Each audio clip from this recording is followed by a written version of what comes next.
After 5 months, naging sila din ni James at saka ni Cassie. At nagpasya si Cassie na lumipat na ng eskwelahan. Para sila ni James na pagtuturuan sa public. Sabi ni James, Cassie, bakit ka ba lumipat? Para sa'yo naman to, James. Kasi pag wala kang pantay, baka ma-aksidente ka na naman. Wala ako sa tabi mo. Kaya, eto, sama na lang tayo sa eskwelahan na pinagtuturuan mo. At makalipas ang 2 buwan, nagpasya na rin silang magsama sa isang bubong. Nakatira na si Cassie sa inuupahan ni James.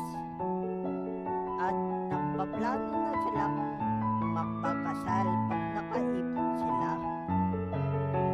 Hanggang sa naglalakad sila, sabi ni James, Cassie, gusto mo ba? Date tayo? Nagugutom ka na ba? Tara, kain muna tayo sa malapit na kainan. Sagot ni Cassie, sige pa, saan ba? Doon, ayun ang malapit na. At pumunta na sila sa resto. Umorder sila ng pagkain. Habang kumakain sila, Cassie, thank you kasi kahit na alam mong ganito lang ako, sinakot mo pa rin ako.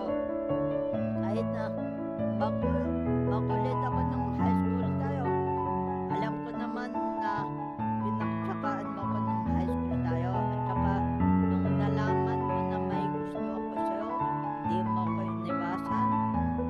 Thank you I love you so much. Sakot ni Cassie, sus, etong boyfriend ko nagtatampo naman. At bahagyang kinulo ni Cassie ang buhok ni James. Sabay halik kay James sa lips. Kumain na nga tayo. At pagkatapos umuwi na tayo, gabi no, may pasok pa tayo bukas. Maaga pa ang pasok natin bukas, ang klase natin. Pwede magkabarehas na lang tayo ng pinapasukan.